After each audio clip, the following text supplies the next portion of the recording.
Hello नमस्कार बच्चों, कैसे हैं आप सब। आज देखिए हम लोग पढ़ेंगे कक्षा 12 की जीव विज्ञान। तो लेसन आपका चल रहा था मॉलिक्यूलर बेसिस ऑफ इनहेरिटेंस। क्या चल रहा था? Molecular basis of inheritance. इसमें हम लोगों ने पिछले वीडियो में क्या पढ़ा था?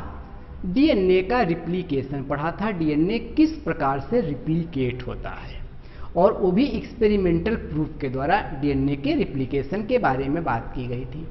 अब देखिए डीएनए से डीएनए का बनना, ये तो कहलाता था रिप्लिकेशन या डुप्लीकेशन। अब बात आती है आगे डीएनए से एमआरएनए का बनना। अगर डीएनए से मैसेंजर आरएनए बने या संदेश वाहक आरएनए बने तो यह घटना कहलाती है ट्रांसक्रिप्शन, अर्थात अनुलेखन कहलाती है। क्या कहलाती है? ट्रांसक्रिप्शन कहलाती है। अब देखिए मैसेंजर आरएनए से क्या बनेगी? आपके पास प्रोटीन बनेगी। प्रोटीन बनेगी तो ये स्टेप क्या कहलाएगा? ट्रांसलेशन कहलाता है। तो इस प्रकार से देखिए डीएनए से प्रोटीन बनने तक की जो प्रोसेस आई, ये प्रोसेस पूरी क्या कहलाती है? Central dogma of molecular biology. इसके बारे में सबसे पहले क्रिक ने बताया था कि किस प्रकार से ये प्रोसेस प्रोसीड करती है, आगे की तरफ होती है। तो देखिए अब हम लोगों को पढ़ना क्या है? पढ़ना है इसी घटना को पहले पढ़ेंगे, ट्रांसक्रिप्शन अर्थात अनुलेखन क्या होता है। तो देखिए अनुलेखन प्रोसेस प्रोकैरियोट और यूकैरियोट में कुछ थोड़ा बहुत डिफरेंस है, इसलिए हम लोग अलग अलग करके इसको पढ़ते हैं। तो पहले पढ़ेंगे process of transcription in eukaryotic organism या सेल की बात किया जाए तो किस प्रकार से होता है। अब देखिए यहाँ पर आपने जब डीएनए के बहुत सारे फिगर आपने बनाए तो आप देखते थे यहाँ पर एक ये चीज़ क्लियर होना बहुत ज़रूरी है। एक को लिखते थे हम 3 प्राइम एंड, एक को 5 प्राइम एंड। जो इसका 3 प्राइम एंड होता था इसको क्या यहाँ पर अगला 5, और ये क्या हो जाएगा? 3 प्राइम एंड होता है। तो 3 और 5 ये है क्या? पहले इस चीज़ को समझना जरूरी है, क्योंकि जब हम लोगों ने बात किया था अर्थात डीएनए की संरचना के बारे में पढ़ा था तो बताया था कि एक आपके पास क्या है, ये आपके पास लगा हुआ था शुगर, आपके पास ये था आपके पास लगा हुआ, इस तरीके से रचना कुछ बना रखा था हम लोगों ने शुगर का। और पहले नंबर पर यहाँ पर 3rd नंबर जो कार्बन आपके पास एक था और एक 5th नंबर पर। तो 5th नंबर पर आप देख रहे थे क्या लगा हुआ होता था? फास्फेट लगा होता था। और 3 नंबर पर आपको जो है क्या OH ग्रुप लगा हुआ मिल जाता था। 3rd नंबर पर OH ग्रुप मिल जाता था। तो वही चीज आपके पास 5 प्राइम एंड है फास्फेट वाला साइड, और हाइड्रोक्सिल वाला जो साइड है वो 3 प्राइम एंड है। तो ये पहले आज जानना आपको आवश्यक है कि एमआरएनए जो बनेगा वो 5 प्राइम एंड, पहले इसको पढ़ते क्या? 5 संख्या है उसको पढ़ेंगे, फिर डैश लगाते हैं इसको प्राइम एंड पढ़ेंगे। तो 5 prime end to 3 prime end directions में एक घटना प्रोसीड करेगी। इस बात को पहले समझें आप।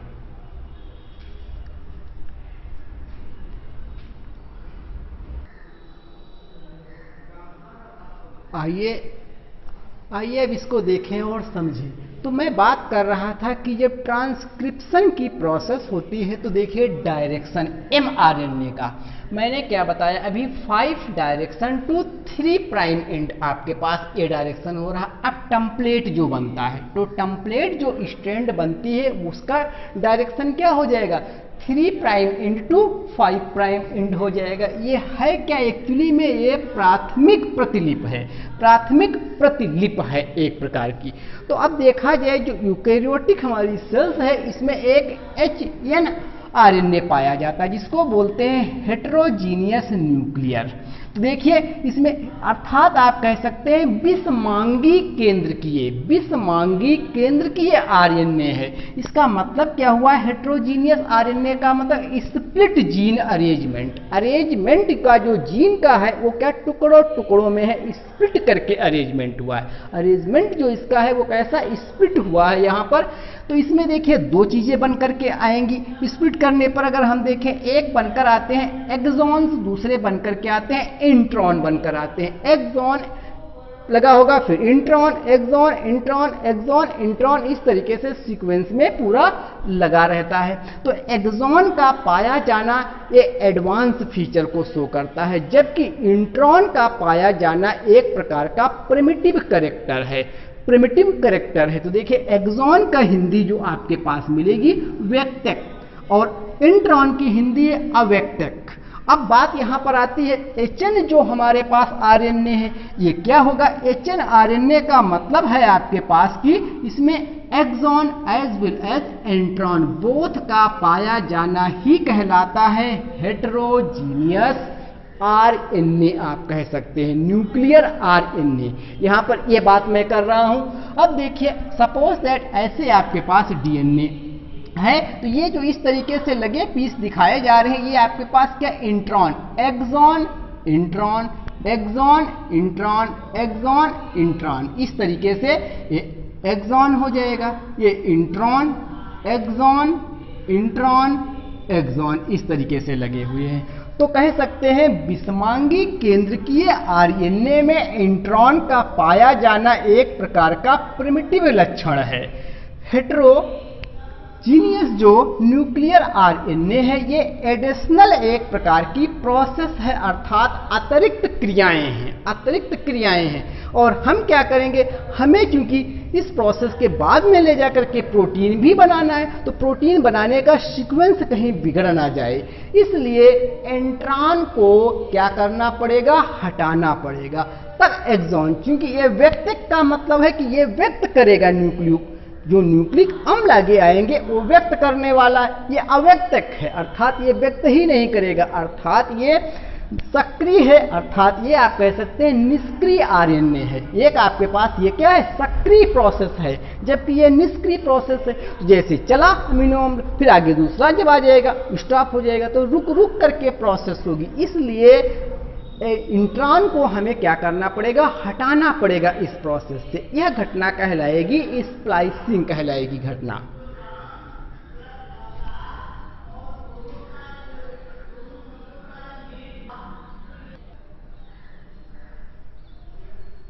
अब देखिए इसको देखते हैं हम। एक सिरा हमने बताया क्या, 5 प्राइम एंड, अगला सिरा क्या बताया गया, 3 प्राइम एंड। तो देखिए 5 प्राइम एंड से 3 प्राइम एंड की तरफ होता है, ये आपके पार्ट कहलाता है टेलिंग रीजन, अर्थात टेल रीजन, इसीलिए इसे कहा गया पुच्छन। पुच्छन का मतलब टेल, पीछे का भाग। और अगला जो आगे का भाग है जिसका नाम था 5 प्राइम एंड, जिसको कैपिंग कहा जाता है या कैप भी कह सकते हैं। यहाँ पर कैप कर दिया जाता ताकि आगे की तरफ बढ़ने ना पाए डीएनए या प्रोसेस ना होने पाए। तो आइए आगे देखें कैपिंग रीजन पर क्या होता है। कैपिंग रीजन पर methyl guanosine triphosphate, capping region it means, सवाल पूछा जा चुका है, 5th प्राइम एंड जो आपके पास है इस पर हम क्या करते हैं, कैप लगा देते हैं। ताकि क्यों लगाते हैं, अभी बात कर रहे हैं। कैप किसकी लगाते हैं, मिथाइल ग्वानोसिन ट्राइफॉस्फेट, जिसको लिखेंगे GPP 3 बार। देखिए GPP, इसके ऊपर पावर ए टाइप में आ जाएगा यम, इसको साइड में लिखा जाएगा।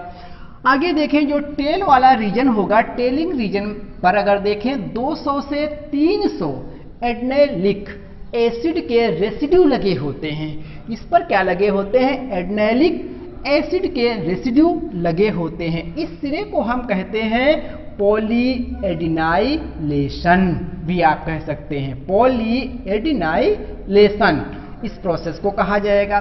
तो देखिए आरएनए स्प्लाइसिंग क्या है, आरएनए इसकी हिंदी होगी आरएनए समबंधन, समबंधन, आरएनए संबंधन। तो देखिए हेटेरोन्यूक्लियर आरएनए से, हेटेरोन्यूक्लियर आरएनए से इंट्रॉन को हटाने की अभिक्रिया, हेटेरोन्यूक्लियर आरएनए से इंट्रॉन को हटाने की क्रिया जो है आरएनए संबंधन कहलाती है। क्या हम करते हैं, क्योंकि क्यों हटाना चाहते हैं इंट्रॉन को इसलिए हटाना चाहते हैं क्योंकि इंट्रॉन कैसा है, इनएक्टिव है, नॉन कोडिंग रीजन है, कह सकते हैं नॉन रिएक्टिव है, इसलिए हम इंट्रॉन को हटाएंगे। ये प्रोसेस कहलाएगी आरएनए स्प्लाइसिंग या आरएनए समबंधन। अब क्योंकि समान प्रकार के टुकड़ों को आपस में जोड़ दिया गया, बांध दिया गया। क्यों बांध दिया गया? इसलिए कर दिया गया क्योंकि प्रोटीन कंटिन्यूअसली बन सके, अमीनो अम्ल डायरेक्टली काम कर सकें।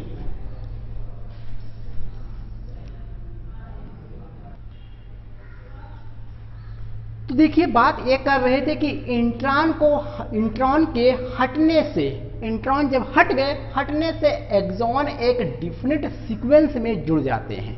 जब जो है एक्सॉन एक डेफिनेट सीक्वेंस में जुड़ गए तो क्या होगा, जो भी कोडिंग आएगा वो यहाँ ट्रांसफर, ये यहाँ ट्रांसफर, इस तरीके से यहाँ ट्रांसफर, ऐसे कंटिन्यूएशन में सिंथेसिस होती चेन भी चली जाएगी। तो इससे देखिए ये बेनिफिट मिला। पहले हमने क्या किया, हेटेरो न्यूक्लियर जो आरएनए था इसमें एंट्रॉन और एक्सॉन दोनों पाए जाते थे। इससे हमने क्या किया, एंट्रॉन को हटाया, आरएनए संबंधन कहलाता हटाना। हट जाने से इंट्रॉन तो हट गया, अब बचा रह गया एक्सॉन। तो एक्सॉन एक डेफिनेट सीक्वेंस में जब जुड़ जाएगा तो आसानी से इंफॉर्मेशन ट्रांसमिट होती चली जाएगी। अब देखिए इसमें आपके पास आरएनए पॉलीमरेज 3 प्रकार के होते हैं। आरएनए पॉलीमरेज जो एंजाइम्स हैं यूज किए जा रहे हैं, इसमें आरएनए पॉलीमरेज फर्स्ट क्या करता है, राइबोसोमल आरएनए की सिंथेसिस के लिए जिम्मेदार है। तो आरएनए पॉलीमरेज सिंथेसाइज क्या करता है, राइबोसोमल आरएनए। जबकि आरएनए पॉलीमरेज जो सेकंड है ये क्या सिंथेसाइज करता है, मैसेंजर आरएनए। जबकि आरएनए पॉलीमरेज थर्ड क्या सिंथेसिस करता है, ट्रांसफर आरएनए। इस प्रकार से आरएनए बन जाते हैं आपके पास। तो ribosomal RNA, messenger RNA as well as transfer RNA. ये ध्यान रखें, आरएनए पॉलीमरेज फर्स्ट के द्वारा राइबोसोमल आरएनए बनेगा, आरएनए पॉलीमरेज सेकंड के द्वारा messenger RNA, RNA polymerase third के द्वारा ट्रांसफर आरएनए बनता है।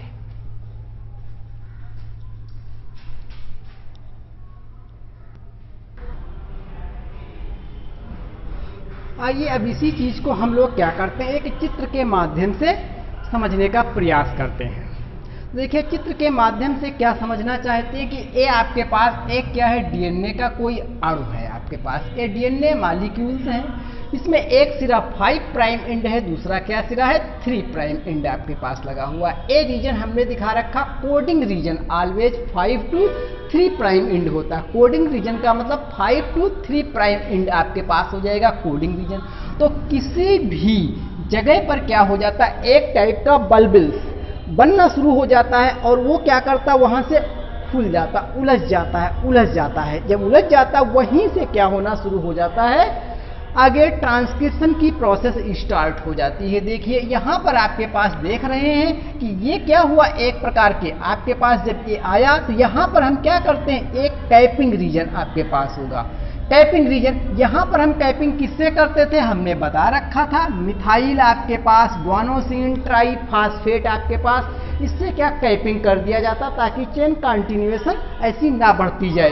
तो देखिए यहाँ पर बीच बीच में आप टुकड़े देख रहे हैं, ये क्या लगे हुए हैं, ये आपके पास हमने डार्क रीजन जो दिखा रखा है वो एंट्रॉन है और जो लाइट रीजन दिखा रखा है वो एक्सॉन लगा हुआ है। तो gene in eukaryote are split, हमें इसी चीज को तो करना है, यानी इन टुकड़ों को, एंट्रॉन वाले टुकड़ों को क्या करना है, निकाल करके बाहर कर देना है और एक्सॉन के टुकड़ों को एक सीक्वेंस में जोड़ने की ये प्रोसेस के बारे में बात करना है। तो देखिए यहाँ पर टेम्पलेट रीजन जो बनती है, टेम्पलेट रीजन क्या बनेगी, 3 प्राइम इंटू 5 प्राइम इंट। तो हेटेरोन्यूक्लियर जो आरएनए था आप देख रहे हैं यहाँ पर, ये साइड आपके पास कौन था, कैपिंग साइड था, तो ये आपके पास टेलिंग साइड आपके पास कहलाएगा, जिसे आप कहेंगे पॉली ए टेल आपके पास हो जाएगा। तो देखिए यहाँ पर एक प्रोटीन जो आपके पास आ करके लगती जाएगी और धीरे धीरे हम क्या हो जाएगा, इन टुकड़ों को हटाते चले जाएंगे। किन टुकड़ों को, जो है एंट्रॉन वाले टुकड़ों को, और सीधे सीधे क्या करेंगे, इसमें जोड़ देंगे। अब इससे जो हमें प्राप्त होगा, इससे जो हमें प्राप्त होगा वो कौन सा आरएनए जो है प्राप्त होगा, वो संसाधित या प्रोसीड या मेच्योर कह सकते एमआरएनए बनेगा, जिसमें केवल एक्सॉन ही उपस्थित होंगे। तो देखिए हम लोगों ने सबसे पहले ये देख रहे थे कि डीएनए से एमआरएनए का बनना क्या कहलाता था, ट्रांसक्रिप्शन। तो देखिए डीएनए मॉलिक्यूल से किस प्रकार से मैसेंजर आरएनए बना, संदेश वाहक आरएनए बना, अर्थात जो अमीनो अम्ल की कोडिंग देने का संदेश रखने में सक्षम हो, अर्थात उसमें कुछ भी इनएक्टिव या निष्क्रिय पार्ट ना हो, टोटल सक्रिय पार्ट हो, अर्थात टोटल एक्सॉन्स हो। मैं ये कहना चाहता हूं टोटल क्या हो, एक्सॉन्स यहां पर लगे हों। तो इस प्रकार से हम लोग क्या करते हैं, एक्सॉन के सीक्वेंसों को जोड़ करके और एक प्रोसीड मैसेंजर आरएनए या परिपक्व मैसेंजर आरएनए या संसाधित कह सकते हैं मैसेंजर आरएनए का निर्माण कर सकते हैं। तो देखिए इसमें थोड़ा बहुत आप लोगों ने जो देखा है कि किस प्रकार से ट्रांसक्रिप्शन की प्रोसेस यूकैरियोट में होती है। बाद में हम लोग अगले वीडियो में प्रोकैरियोट के बारे में भी पढ़ेंगे, फिर इसको एक बार समराइज किया जाएगा। तो आशा और विश्वास है कि यह वीडियो आपको अच्छा लग रहा होगा और आपको काफ़ी लाभ पहुंचाएगा। ऐसे हमारे बच्चों वीडियो देखते रहें आप लोग और हम नए नए वीडियो बनाते रहेंगे। इसी के साथ धन्यवाद।